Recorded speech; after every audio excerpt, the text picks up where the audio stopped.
I had always pictured the morning of my medical licensing ceremony differently. In my head, my mother would be fussing over my blazer collar. My older sister would be running late and texting excuses from the parking lot, and my brother-in-law would be circling for a spot, grumbling about downtown traffic the way he always did. My father would already be inside, saving 4 seats in the second row because he believed the front row was for people who needed to prove something. That was the version I had rehearsed for years, the one where my family showed up. Instead, what I found that morning was a note on the kitchen counter of the apartment we'd all agreed to meet at before the ceremony. My sister's handwriting. I recognized it the way you recognize a scar. Not because you look for it, but because it's always been there. Congratulations on your big day. We decided to use the tickets to Portland instead. The weather looked good and you know how Dad's been wanting to go. You'll be fine. You always are. I read it twice. Then a third time, slower, like I was waiting for a different meaning to surface. The tickets. The 4-day Pacific Northwest trip my brother-in-law had been planning since March. I had known about it. What I hadn't known, what nobody had bothered to tell me, was that they had decided to leave the day of my ceremony. Not the day after, not the morning before, the actual day. The one I'd been working toward for 7 years of medical school, residency, and licensing exams. I set the note down on the counter. I didn't crumple it. I didn't throw it. I just set it down flat, smoothed it with my palm, and went to make coffee. There was a thing the attendings used to say during residency when everything was going sideways. Code situations, loss of a patient, a family falling apart in a waiting room. Control the room you're standing in. It meant, don't spiral about what you can't touch. Just do the next thing in front of you. So I made coffee. I drank it standing at the window, watching morning traffic build on the street below. I thought about my sister's face the last time she'd talked about this trip. The light in her eyes when she described the hotel they'd booked, the hiking trail, the seafood restaurant her husband had been obsessing over. She'd been so happy, describing it. I had been happy for her. I just hadn't realized I was on the other side of the ledger. My phone buzzed on the counter. My closest friend from residency, Tamsin, sent a selfie from outside the convention center in her blazer, holding 2 coffees. Get down here. We're doing this. Below it, 3 fire emojis. I smiled despite myself. I grabbed my blazer off the back of the chair and walked out the door. Tamsin handed me the second coffee the moment she saw my face. They didn't come, she said. It wasn't a question. Portland, I said. She was quiet for exactly 2 seconds, which for Tamsin was a long time. Then, Portland can wait. Today cannot. She looped her arm through mine and steered me toward the entrance. I let her. There was something about Tamsin's particular brand of forward momentum that made it easy to just follow. She had pulled me through harder mornings than this one. A failed shelf exam. The rotation from hell. The month I ate cereal for dinner 11 nights in a row because I couldn't think straight enough to cook.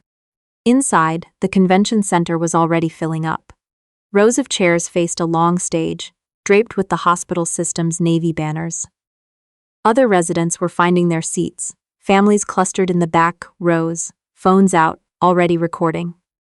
I spotted one of my co-residents hugging his mother so hard her feet left the ground. I looked away. Tamsin steered us to seats near the aisle. She'd already saved 2 for us. Programs folded neatly on the cushions. Sit, she said. Breathe, this is your moment. Not theirs. I sat. The thing about my family, the thing that took me a long time to understand, was that it wasn't cruelty, exactly. My sister wasn't a villain who sat in a darkened room planning ways to undermine me. It was quieter than that, and in some ways harder to name. She had simply never quite believed that anything I did was worth rearranging her life for. My accomplishments landed in her world like rain on concrete. Present, then gone, leaving no mark. I had graduated summa cum laude from undergrad. She had been at a bachelorette weekend for a college friend. I understood. Things happen. I had finished residency 2 years ago and gone straight into a fellowship. She had been there for that one, but left before the dinner because the baby was fussy and they had a long drive, again. Reasonable. I told myself it was reasonable. But there's a limit to how many times you can tell yourself that before the story stops holding together. The note that morning wasn't the first. It was the clearest. That was the difference. The ceremony started on time. The program director, a tall woman named Dr. Osi, who had mentored me through my fellowship year, spoke first. She had this particular way of commanding a room. Not loud, just precise. Every word placed deliberately. She talked about what it meant to actually finish something this hard, and the specific kind of strength it took to keep going when the reasons to stop were real. I found myself gripping the program in my lap. When they called my name, I walked across the stage with my shoulders squared, the way my mother had always told me to.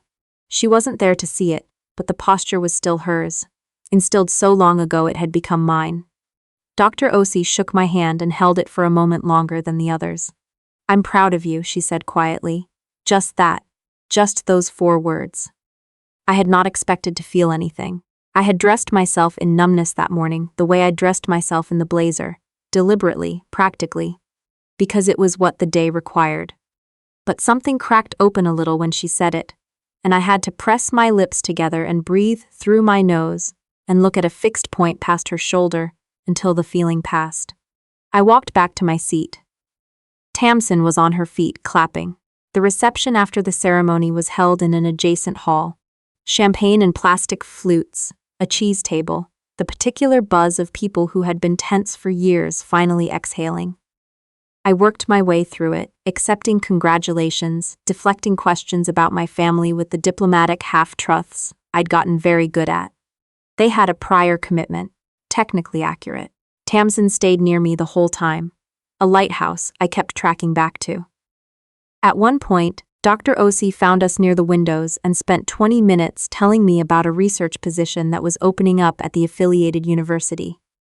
Something in health policy, intersecting with her work on rural access disparities. She had apparently already mentioned my name to the lead researcher. "I wanted to plant the seed today," she said, "because today felt like the right day to talk about next chapters." I thanked her. I meant it down to the floor. When she moved on to another group, Tamsin looked at me sideways. "So your day just went from your family bailing to Dr. Osei handing you a career gift." "Pretty much." "Portland," Tamsin said flatly, "has no idea what it cost them." I laughed, and it surprised me. A real laugh, the kind that starts somewhere low and comes out before you can shape it into something polite. A few people nearby turned, smiling reflexively at the sound. My phone was in my blazer pocket and I had been ignoring it with the focused intention of someone diffusing something. But on the drive home, sitting in Tamsin's passenger seat, I finally looked. 47 missed calls. 3 from my mother, 11 from my sister. 1 from my father, which meant something because my father almost never called. He texted in fragments, autocorrect mangled phrases that I'd learned to decode over years. And a voicemail from my brother-in-law, which I had not expected. I pressed play with the volume low, holding the phone close to my ear. His voice was careful in the way that meant someone had been arguing. "Hey, so we saw the hospital's Instagram post. They tagged you and it showed up on my feed and I just wanted to say, your sister and I are talking. I don't know what else to say except I'm sorry. You deserve to have us there." I stared out the window at the highway passing. The hospital system had live-streamed portions of the ceremony. Something they did every year, apparently, for families who couldn't attend in person. And they posted a highlights reel on social media within 2 hours of the event ending. They had tagged me. The post had my name in it, my photo crossing the stage, Dr. Osi shaking my hand, the caption naming my specialty and the fellowship I'd completed. My sister had seen it. My mother had seen it. Somehow a seafood restaurant in Portland had not been enough of a buffer. My phone buzzed again. My sister. I watched her name pulse on the screen for 5 full seconds. Then I put the phone face down on my knee and looked out the windshield. "Them?" Tamsin asked, eyes on the road. "Yeah, you don't have to answer tonight. I know, or ever." I didn't respond to that because I didn't know yet what ever meant. I was still inside the day, still wearing the blazer, still carrying the morning like something tucked under my arm. I wasn't ready to make decisions about the rest of my life from the passenger seat of Tamsin's car on a Tuesday evening. But I also didn't reach for the phone. The calls and texts kept coming for 3 days. My mother left a voicemail that lasted 4 minutes. a mix of explanation and deflection that circled around an apology without quite landing on one. My sister sent a string of texts, short at first, then longer, then short again, in the pattern I recognized from every difficult conversation we'd ever had. She'd work up to something, then pull back, then come at it again, from a different angle. My father sent a text that said, "Saw the post. Good work, kid. Call when you can." That one I kept reading. That one hurt in a different way. I didn't respond to any of them. Not right away. I went to work. I did a consult on a complex case that took up most of Thursday. I ran with Tim Sin on Saturday morning, 5 miles along the lakefront path, neither of us talking much, just the sound of our feet and the water and the city waking up around us. On Sunday, I sat at my kitchen table with coffee and thought about what I actually wanted. Not what was fair, not what they deserved or didn't deserve. What I wanted. The honest answer was that I wanted them to understand something they had been refusing to understand for years. That being capable, being the one who always landed on her feet, always passed the exam, always found the way through, didn't mean I stopped needing them. Competence is not the same as not needing. I had gotten very good at doing hard things alone, and somewhere along the way, my family had mistaken that skill for preference. I was not fine with being alone. I had just gotten better at it than they ever had to. I wrote my sister back. Not a long message. I didn't trust myself to be accurate in a long message yet. Just, "I need some time. I'll reach out when I'm ready." She wrote back within a minute. "Okay. I love you." I put the phone down and didn't respond to that either. Dr. Osie's lead researcher turned out to be a woman named Dr. Pemberton. No relation to any Pemberton I'd known, which I'd checked against my file out of habit, who ran a health policy lab out of the university's School of Public Health.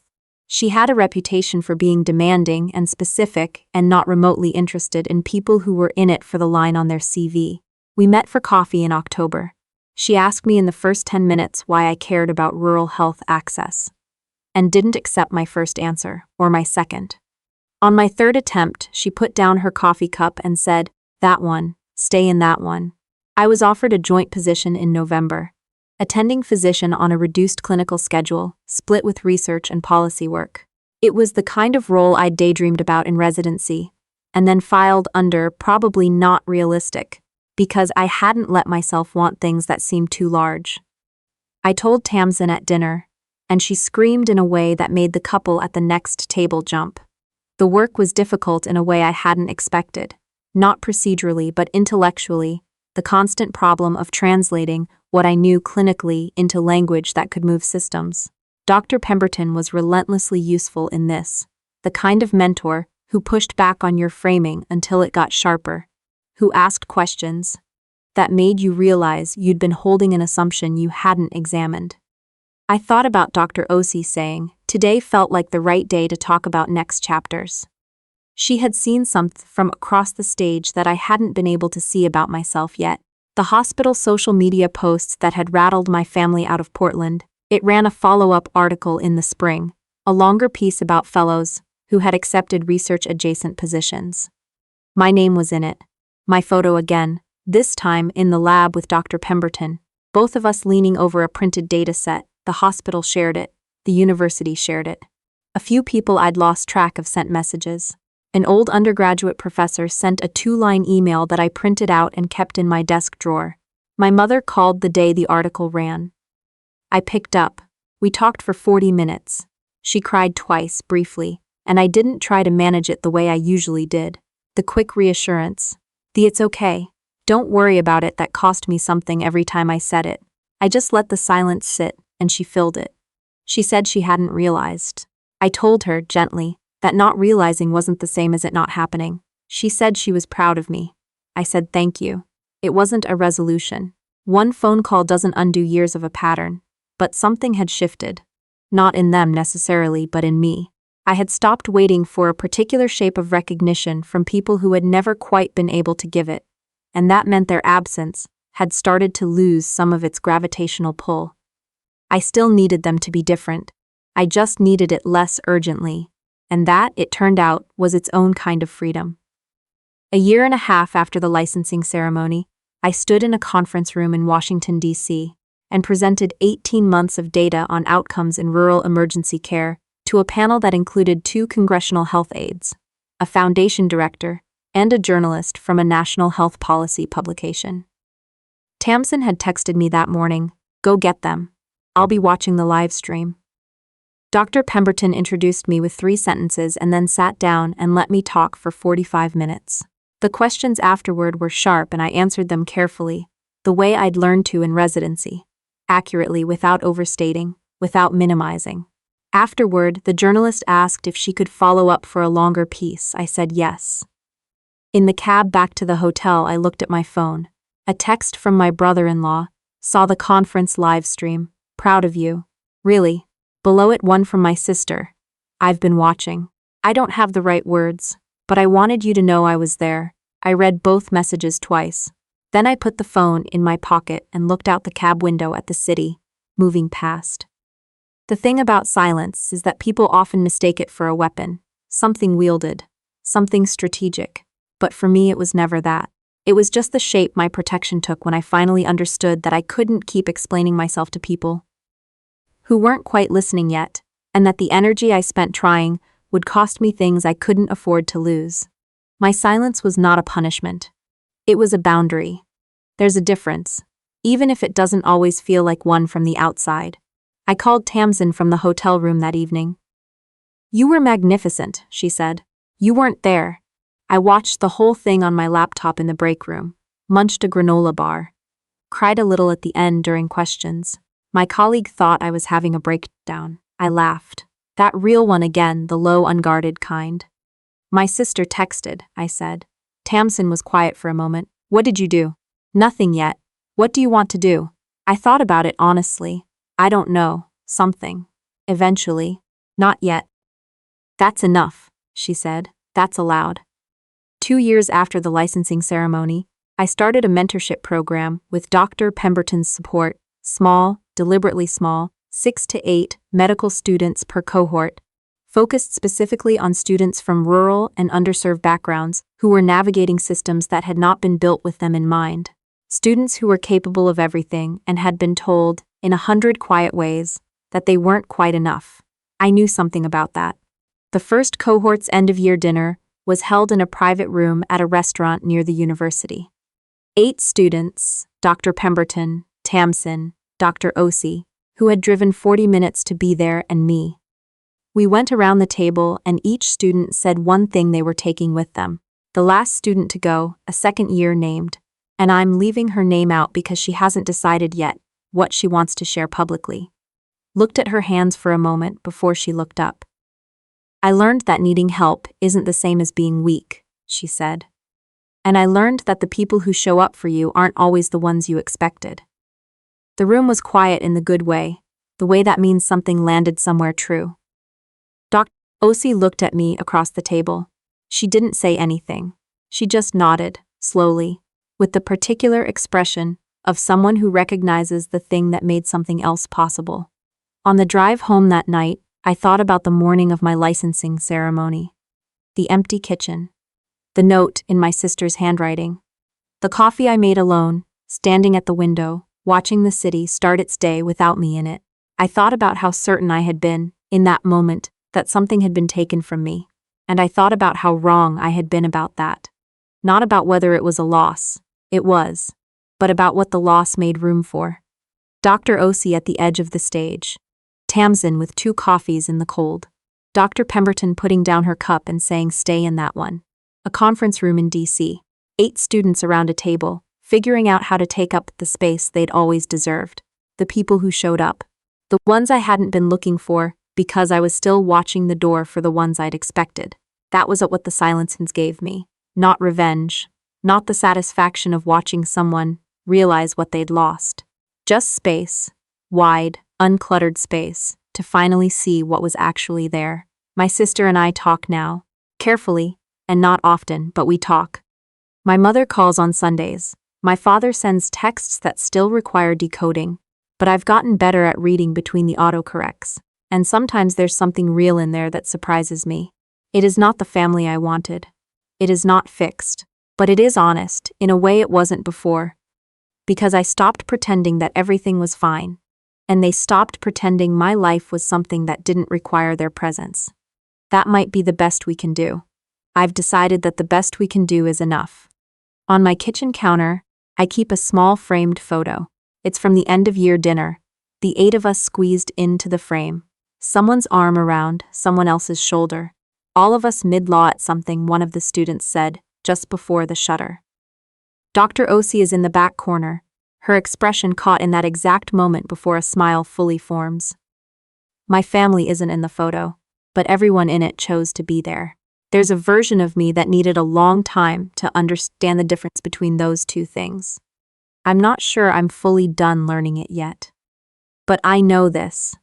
The morning I stood alone in that kitchen and made coffee and walked out the door anyway. That was the morning I stopped asking permission to take up my own life, and no one can take that back. Not even the people who should have been there to see it.